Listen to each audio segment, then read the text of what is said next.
Hello friends, YouTube channel Sridevi classes में आज आपका एक बार फिर से स्वागत है। सॉफ्टवेयर इंजीनियरिंग की प्लेलिस्ट में आज हम एक नए टॉपिक्स के बारे में जानेंगे। तो आइए शुरू करते हैं आज की वीडियो। Software design approaches. जब किसी भी सॉफ्टवेयर को डिजाइन या डेवलप किया जाता है तो हम देखते हैं कि एक सॉफ्टवेयर को डेवलप करने के लिए किस प्रोसेस का यूज किया जाएगा, किसके अकॉर्डिंग हम एक सॉफ्टवेयर को डेवलप या डिजाइन करेंगे। तो उसके लिए हम क्या करते हैं, सॉफ्टवेयर डिजाइन अप्रोचेज का यूज करते हैं। सॉफ्टवेयर अप्रोचेज डिजाइन है वो बेसिकली टू टाइप्स के होते हैं। फर्स्ट आता है फंक्शन ओरिएंटेड डिजाइन और सेकंड आता है ऑब्जेक्ट ओरिएंटेड डिजाइन। तो सबसे पहले हम बात करते हैं फंक्शन ओरिएंटेड डिजाइन की कि फंक्शन ओरिएंटेड डिजाइन क्या होता है। तो फंक्शन ओरिएंटेड डिजाइन एक ऐसा अप्रोच है जो कि सॉफ्टवेयर डिजाइन को क्या करेगा, डीकंपोज करेगा। और डीकंपोज किस में करेगा, सेट ऑफ इंटरेक्टिंग यूनिट्स में उनको डीकंपोज कर देगा। और इसमें प्रत्येक यूनिट एक फंक्शन को क्लियरली डिफाइन करती है। सिंपली हम कह सकते हैं कि फंक्शन ओरिएंटेड डिजाइन क्या होता है कि यह एक ऐसा अप्रोच है जो क्या करेगा, सॉफ्टवेयर के डिजाइन को डीकंपोज कर देगा सेट ऑफ इंटरेक्टिंग यूनिट्स में, और इसमें एवरी यूनिट एक फंक्शन को क्लियरली डिफाइन करती है। फंक्शन ओरिएंटेड डिजाइन के अंदर फॉलोइंग स्ट्रेटेजी का यूज किया जाता है, जिसमें फर्स्ट आता है डेटा फ्लो डायग्राम। इसे शॉर्ट में डीएफडी भी कहा जाता है। A data flow diagram DFD maps out the flow of information for any process और सिस्टम। कि एक डेटा फ्लो डायग्राम क्या करता है कि जो भी अपना प्रोसेस है या जो सिस्टम है तो उसकी इंफॉर्मेशन के फ्लो को मैप करता है। जो डेटा है वो कहां से लिया जा रहा है, उस डेटा को कहां स्टोर किया जा रहा है। तो डेटा के फ्लो को रिप्रेजेंट करने के लिए क्या करते हैं, डीएफडी का यूज करते हैं। डीएफडी में डेटा के फ्लो को रिप्रेजेंट करने के लिए डिफरेंट सिंबल्स का यूज किया जाता है, like rectangle, circle, arrow plus short text labels. तो इन सब का यूज किसके लिए करते हैं, डेटा के फ्लो को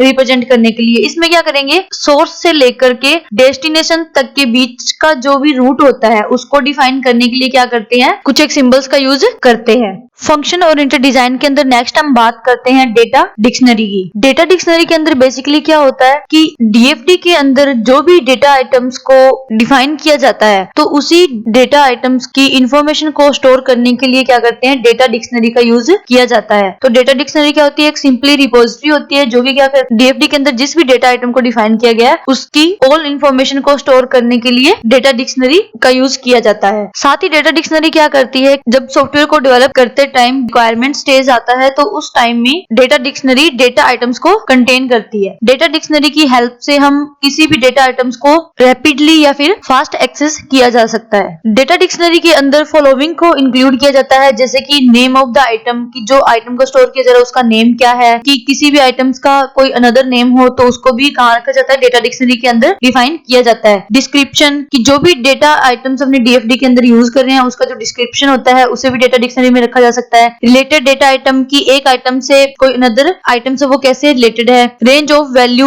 जो डेटा आइटम्स यूज किया जाता है उसकी जो भी वैल्यू है उसकी रेंज क्या है। डेटा स्ट्रक्चर डेफिनेशन, और जिन भी आइटम्स का यूज किया जा रहा है उनकी स्ट्रक्चर कैसी है तो उनको भी डिफाइन करने के लिए क्या करते हैं, डेटा डिक्शनरी का यूज करते हैं। तो नॉर्मली हम कह सकते हैं कि जो डेटा डिक्शनरी क्या होती है कि एक डेटा के बारे में पूरी इंफॉर्मेशन रखती है, जैसे कि इसके नाम से भी पता लग रहा है कि डेटा डिक्शनरी, जो कि क्या करेगी, डेटा की जो ऑल इंफॉर्मेशन होती है उसको स्टोर करके रखेगी कि एक डेटा का नाम क्या है, उसका कोई अनदर नेम क्या है, उसका मेन पर्पस क्या है, उसकी रेंज क्या है। तो इन सभी को कौन स्टोर करके रखता है, डेटा डिक्शनरी स्टोर करके रखती है। नेक्स्ट हम बात करते हैं स्ट्रक्चर चार्ट की। तो स्ट्रक्चर चार्ट क्या होता है, यह एक हियरार्किकल रिप्रेजेंटेशन होता है जो कि क्या करता है, किसी भी सिस्टम को ब्लैक बॉक्सेस में पार्टीशन करता है। ये क्या करेगा कि जो सिस्टम है उसका पार्टीशन करेगा, और पार्टीशन करने के लिए क्या करेगा, ये उनको ब्लैक बॉक्स के अंदर डिवाइड करेगा। ब्लैक बॉक्स का मतलब यह होता है कि इसकी जो फंक्शनैलिटी होती है वो तो यूजर को पता होती है, यानी कि यूजर जानता है कि इसकी जो फंक्शनैलिटी है वो क्या है, बट इसकी जो इनर डिटेल होती है उसके बारे में यूजर को नहीं पता होता है। जो भी सिस्टम की जो इनर डिटेल्स होगी उसके बारे में यूजर नहीं जानता, बट उसकी जो फंक्शनैलिटी है उसके बारे में यूजर जानता है। तो इसे अपने क्या कहते हैं, ब्लैक बॉक्स कहते हैं। तो स्ट्रक्चर चार्ट का काम क्या होता है कि ये क्या करेगा कि जो भी सिस्टम है उस सिस्टम को ब्लैक बॉक्सेस में डिवाइड कर देगा, ब्लैक बॉक्सेस के अंदर उनकी पार्टीशन कर देता है। और इसके अंदर क्या होता है कि components are read from top to down and left to right, कि जो अपना स्ट्रक्चर चार्ट है इसके अंदर जितने भी कंपोनेंट्स होते हैं उनको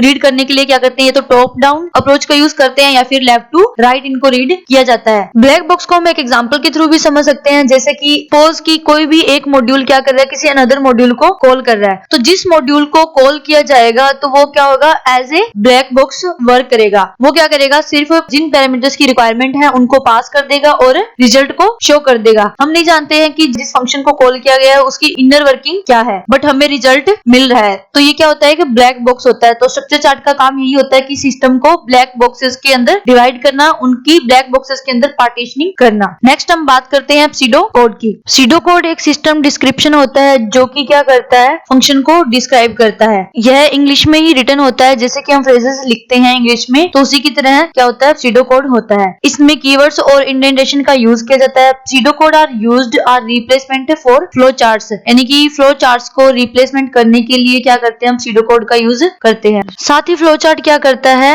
डॉक्यूमेंटेशन की जो रिक्वायरमेंट है, डॉक्यूमेंटेशन की रिक्वायरमेंट की अमाउंट को कम करने के लिए या फिर उसे डिक्रीज करने के लिए भी सीडो कोड हेल्पफुल होता है। तो ये थे हमारे फंक्शन ओरिएंटेड डिजाइन के अंदर यूज किए जाने वाले प्रोसेस। नेक्स्ट हम बात करते हैं ऑब्जेक्ट ओरिएंटेड डिजाइन की। ऑब्जेक्ट ओरिएंटेड डिजाइन के बारे में तो हम जानते ही हैं कि क्योंकि इसका यूज C++ के अंदर भी किया जाता है, कि जो अपनी C++ लैंग्वेज है वो क्या है, एक ऑब्जेक्ट ओरिएंटेड प्रोग्रामिंग लैंग्वेज है। तो उसके थ्रू भी हम जान सकते हैं कि ऑब्जेक्ट ओरिएंटेड का मतलब क्या है, कि the object oriented design method the system is viewed as a collection of object. जो हमारा सिस्टम है उसे हम एज ए कंसीडर करते हैं ऑब्जेक्ट्स, कि एक सिस्टम के अंदर जो भी हम यूज करते हैं तो उससे क्या किया जाता है, एज ए ऑब्जेक्ट कंसीडर किया जाता है। हम हर एक एंटिटी को एज ए ऑब्जेक्ट मानते हैं। The state is distributed among the objects, कि जो भी स्टेट होगी सिस्टम की उसे भी क्या किया जाएगा, एक ऑब्जेक्ट्स के थ्रू डिस्ट्रीब्यूट किया जाएगा। And each object handles it's state data, और हर एक ऑब्जेक्ट क्या करेगा, अपनी स्टेट की डेटा को हैंडल करेगा। तो ऑब्जेक्ट ओरिएंटेड डिजाइन के अंदर क्या होता है कि हम सिस्टम को एज ए ऑब्जेक्ट कंसीडर करते हैं और इसके अंदर जो ऑब्जेक्ट्स है वही अपने स्टेट की डेटा को क्या करता है, हैंडल करता है। ऑब्जेक्ट ओरिएंटेड डिजाइन के अंदर फॉलोइंग स्ट्रेटेजी का यूज किया जाता है, जैसे कि objects, class, message, abstraction, encapsulation, inheritance और पॉलीमॉर्फिज्म। इन सभी टर्म्स का यूज C++ के अंदर भी किया जाता है। तो आइए अब हम इनके बारे में थोड़ा सा डीपली जानते हैं। तो सबसे पहले हम बात करते हैं ऑब्जेक्ट्स की। ऑब्जेक्ट्स के अंदर क्या होता है कि जब भी किसी सॉफ्टवेयर को डिजाइन किया जाता है तो उसके अंदर जितनी भी एंटिटीज होती है उनको नॉन एज ऑब्जेक्ट माना जाता है। For example person, bank, company, users, तो इन सभी को क्या किया जाता है, एज ए ऑब्जेक्ट कंसीडर किया जाता है। कि कोई भी अगर रियल टाइम एंटिटी होती है तो हम उसे क्या करते हैं, एज ए ऑब्जेक्ट कंसीडर करते हैं। और इसमें क्या होता है कि जितने भी एंटिटीज होगी, जैसे कि पर्सन हो गया, बैंक हो गया, कंपनी हो गया, इनके क्या होंगे, कुछ एक एट्रीब्यूट्स होंगे। एट्रीब्यूट्स मींस कि जो एंटिटी की प्रॉपर्टी होती है उसे हम क्या कहते हैं, एट्रीब्यूट कहते हैं। तो ऑब्जेक्ट्स के अंदर क्या होता है, जो भी रियल टाइम एंटिटी है उसे हम एज ए ऑब्जेक्ट कंसीडर करते हैं और उनकी अपनी क्या होगी, प्रत्येक की अपनी अपनी प्रॉपर्टीज होगी जिसे हम क्या कहते हैं, एट्रीब्यूट्स कहते हैं। जैसे कि एक पर्सन की प्रॉपर्टी क्या हो सकती है, उसका नेम हो सकता है, उसकी आईडी हो सकती है, उसके फोन नंबर हो सकते हैं। तो ये सब क्या है, एज ए एट्रीब्यूट कंसीडर किया जाता है।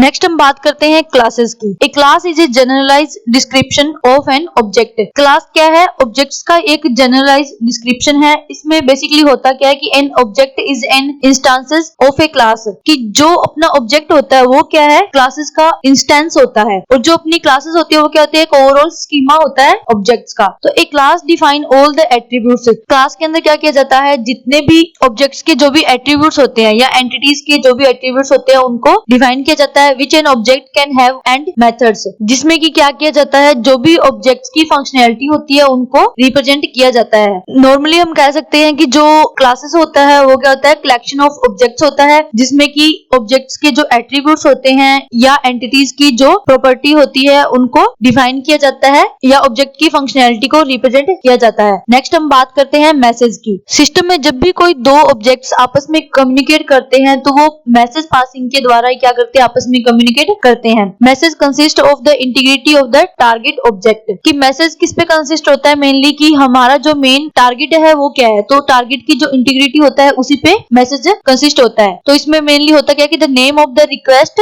ऑपरेशन, कि जिस ऑपरेशन की रिक्वेस्ट की गई है वो, और any other action needed to perform the function, कि एक फंक्शन के द्वारा कौन से ऑपरेशन को या कौन से एक्शन को परफॉर्म किया जाएगा, किस ऑपरेशन की रिक्वेस्ट की गई है। तो इन सब के बारे में जानने के लिए अपने क्या करते हैं, मैसेज का यूज करते हैं। कि जब दो ऑब्जेक्ट आपस में क्या करेंगे, कम्युनिकेट करेंगे, तो उनके बीच में किस ऑपरेशन की रिक्वेस्ट की जा रही है और फंक्शन के द्वारा कौन से एक्शन को परफॉर्म किया जा रहा है, तो इनके बारे में आइडेंटिफाई करने के लिए हम क्या करते हैं, मैसेज का यूज करते हैं। नेक्स्ट हम बात करते हैं एब्स्ट्रैक्शन की। बेसिकली ऑब्जेक्ट ओरिएंटेड डिजाइन के अंदर जो कॉम्प्लेक्सिटी होती है उस कॉम्प्लेक्सिटी को हैंडल करने के लिए अपने इसमें क्या करते हैं, एब्स्ट्रैक्शन का यूज करते हैं। एब्स्ट्रैक्शन क्या करेगा कि जो भी इररिलेवेंट्स है उनको रिमूव करेगा और एम्प्लीफिकेशन करता है इसेंशियल्स का। नेक्स्ट हम बात करते हैं एनकैप्सुलेशन की। एनकैप्सुलेशन को इंफॉर्मेशन हाइडिंग कॉन्सेप्ट भी कहा जाता है। ऐसा क्यों कहा जाता है, क्योंकि एनकैप्सुलेशन क्या करता है कि जो हमारी इंपॉर्टेंट इंफॉर्मेशन होती है या फिर हमारा कोई इंपॉर्टेंट डेटा होता है उसको हाइड करने का काम करता है। ये क्या करेगा कि जो भी डेटा और जो ऑपरेशंस है उनको लिंक करता है एक सिंगल यूनिट के अंदर। ये डेटा और ऑपरेशन को एक सिंगल यूनिट के अंदर बाइंड कर देगा, जिससे कि हमारा डेटा क्या हो जाएगा, सिक्योर हो जाएगा, सेफ हो जाएगा। ये सिर्फ डेटा को बंडल्स के अंदर बाइंड ही नहीं करता, बल्कि क्या करता है कि जो भी हमारा डेटा है उसको आउटसाइड वर्ल्ड से या अनऑथराइज्ड एक्सेस से क्या करता है, प्रिवेंट करने का भी काम करता है। तो इसीलिए हम क्या करते हैं, एनकैप्सुलेशन का यूज करते हैं ताकि हमारा जो भी डेटा है वो सिक्योर रहे और प्रिवेंट रहे अनऑथराइज्ड एक्सेस से। नेक्स्ट हम बात करते हैं इनहेरिटेंस की। इनहेरिटेंस है वो हमारी रीयूजेबिलिटी के कॉन्सेप्ट को भी क्लियर करता है। जैसे कि इसमें बेसिकली होता क्या है कि जो भी अपना ऑब्जेक्ट ओरिएंटेड डिजाइन है वो ये अलाउ करता है कि हमारी पहले से बनी क्लासेस को हम क्या कर सकते हैं, रीयूज कर सकते हैं। अगर किसी सिस्टम के अंदर या किसी सॉफ्टवेयर के अंदर कोई पहले से क्लास क्रिएट की गई है तो उसी क्लास को हम क्या कर सकते हैं, नेक्स्ट इनहांस कर सकते हैं, उसके फीचर्स को इंक्रीज कर सकते हैं। तो इसके लिए हम क्या करते हैं, इनहेरिटेंस का यूज करते हैं। इनहेरिटेंस क्या करेगा कि यह क्लासेस को एक हिरार्किकल मैनर के अंदर रिप्रेजेंट करता है। हिरार्किकल मींस कि पेरेंट्स और चाइल्ड्स के कॉन्सेप्ट के अंदर ये क्या करता है, किसी भी क्लासेस को डिफाइन करता है, जिसमें क्या होता है, एक तो सब क्लास होती है और एक सुपर क्लास होती है। सुपर क्लास को हम बेसिकली क्या कहते हैं, बेस क्लास, और सब क्लास को क्या कहा जाता है, चाइल्ड क्लास कहा जाता है। तो इसमें हम क्या कर सकते हैं कि जो हमारी बेस क्लास है उसके वेरिएबल्स को, उसके फंक्शंस को हम अपनी ड्राइव्ड क्लास के अंदर यूज कर सकते हैं, और इसी प्रॉपर्टी को हम क्या कहते हैं, इनहेरिटेंस कहते हैं। नॉर्मली हम समझ सकते हैं कि इनहेरिटेंस का मीनिंग क्या होता है कि इसमें हम क्या करेंगे कि जो भी पहले से हमारी क्लास क्रिएट की गई है उसी क्लास की प्रॉपर्टी को इनहांस करके हम एक नेक्स्ट क्लास बनाएंगे, जो कि क्या करेगा, हमारी बेस क्लास है उसकी डेटा को, उसकी डेटा मेंबर्स को, फंक्शंस को भी एक्सेस कर सकेगा। तो इसी प्रॉपर्टी को हम क्या कहते हैं, इनहेरिटेंस कहते हैं। नेक्स्ट हम बात करते हैं पॉलीमॉर्फिज्म की। पॉलीमॉर्फिज्म का नॉर्मल मीनिंग होता है कि कोई भी ऐसा फंक्शन या ऑपरेटर जिनका नेम सेम है बट उनके जो वर्किंग है वो क्या है, डिफरेंट है, और ये वर्किंग किस पे बेस्ड होती है, उनके आर्ग्यूमेंट्स पे और उनके पैरामीटर पर बेस्ड होती है। तो इसे हम क्या कहते हैं, पॉलीमॉर्फिज्म कहते हैं। तो object oriented design provide a mechanism where methods performing similar task but vary in argument, कि उनके टास्क है वो कुछ एक सेम होंगे बट जो उनके आर्ग्यूमेंट्स है वो उनमें डिफरेंस होने के कारण वो क्या करेंगे, अलग अलग टास्क को परफॉर्म करेंगे। Can be assign the same name, जो इनका नेम है वो सेम होगा बट इनका जो ऑपरेशन है वो क्या होगा, डिफरेंट होगा। तो इसे हम क्या कहते हैं, पॉलीमॉर्फिज्म कहते हैं। बेसिकली इसमें हम क्या कर सकते हैं कि एक सिंगल इंटरफेस के अंदर ही क्या कर सकते हैं, डिफरेंट टाइप्स के फंक्शन को परफॉर्म कर सकते हैं, और जो हमारा फंक्शन है वो किस टाइप का ऑपरेशन परफॉर्म करेगा यह बेसिकली किस पे डिपेंड करता है, फंक्शन के आर्ग्यूमेंट्स पे या फिर ऑपरेटर्स के ऑपरेंड्स पे। तो ये थे ऑब्जेक्ट ओरिएंटेड डिजाइन के अंदर यूज किए जाने वाले मेथड। तो फ्रेंड्स, आज की वीडियो में हमने सॉफ्टवेयर डिजाइन अप्रोचेस जिसमें कि फंक्शन ओरिएंटेड डिजाइन और ऑब्जेक्ट ओरिएंटेड डिजाइन के बारे में स्टडी की। तो आज के लिए बस इतना ही, मिलते हैं नेक्स्ट वीडियो में। वीडियो देखने के लिए धन्यवाद। Have a nice day.